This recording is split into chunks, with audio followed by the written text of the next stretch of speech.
يا مساء الورد. نفسي أعرف إحنا ليه مسميين شارع من أهم شوارع القاهرة في مصر الجديدة باسم الخليفة المأمون. أصلا لو سألت أي حد ساكن من حبايبنا في الشارع تقول له مين الخليفة المأمون ده، قليل قوي اللي هيعرف هو مين.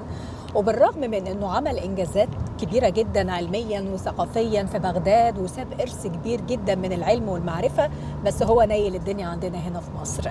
الخليفة المأمون يبقى الخليفة العباسي السابع في الدولة العباسية، يبقى ابن هارون الرشيد، ومصر كانت تحت الحكم العباسي.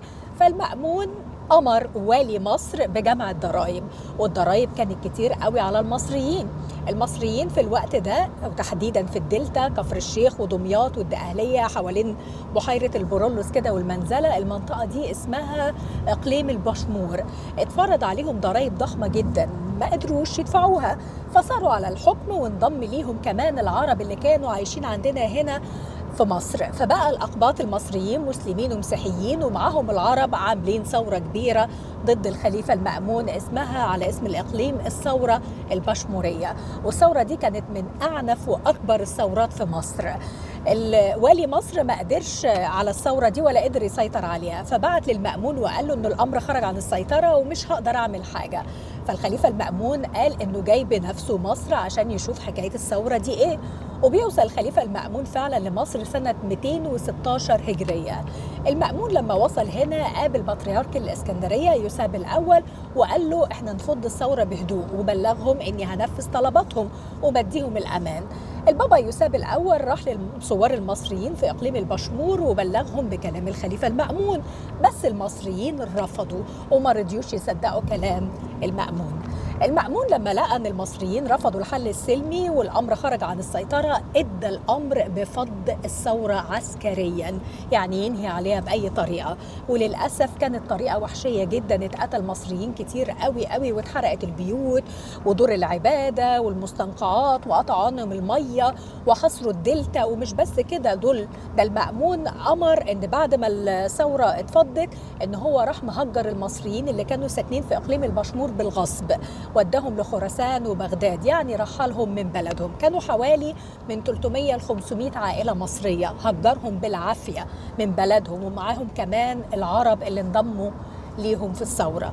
الكتب بتقول إن كان عددهم حوالي 20,000 واحد، وفي رحلتهم دي من الترحيل من وادي النيل عندنا لبغداد كانت رحلة صعبة جدا، مات في الطريق ناس كتير قوي.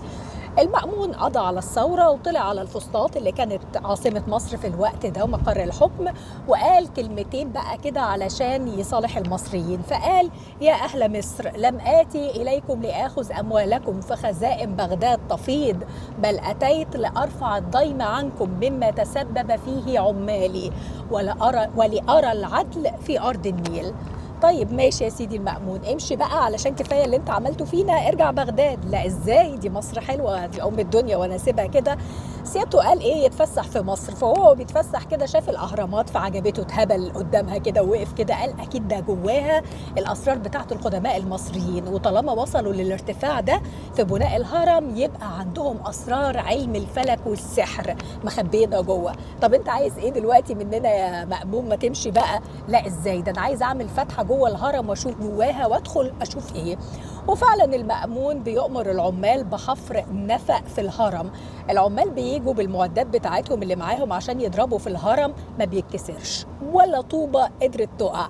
فالمأمون اقترح عليهم الاقتراح ده موجود لحد دلوقتي على فكرة، هم انهم يولعوا في الصخور جامد، يعني يسخنوها جامد قوي بالنار، وبعدين يرموا عليها وهي سخنة مية وخل. فالمية والخل دول مع الحرارة الشديدة دي بتحصل للحجر صدمة فتتفكك وتتكسر بسهولة. وفعلا عملوا كده وحفروا نفق جوه الهرم الأكبر حوالي 35 متر جوه الهرم. ولما دخلوا ما لقوش حاجة في الآخر، لقوا تابوت فاضي فيه شوية أواني فخارية وبس.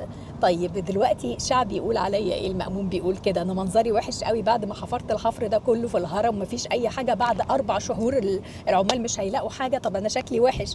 فالمأمون امر حرسه الخاص انهم يحطوا جوه الهرم كده كنز من الذهب علشان العمال وهم بيدوروا يلاقوه. قال يعني لقوا ياقوت ومرجان فليحيى المأمون.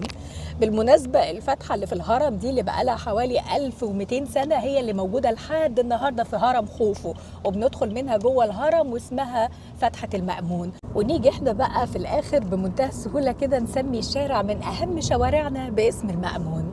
الغريب ان التاريخ احيانا بيخلد اصحاب السلطه حتى لو كانوا ظالمين وبينسى اللي وقفوا قدامها، فنلاقي شارع باسم المأمون، لكن قليل جدا اللي سمع عن اسم البشموريين او عن الناس اللي دفعت ثمن مقاومتها.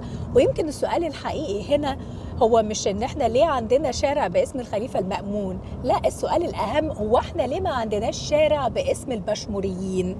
بس مش غريبه على الطبع البشري اللي انا مش قادره افهمه لحد دلوقتي، دايما بيميلوا للقوه وبينسوا الطيبه، زي ما قابيل هو اللي قتل هابيل وما تلاقيش حد ابدا مسمي هابيل، لكن تلاقي فيه ملايين قابيل. الخليفه المأمون.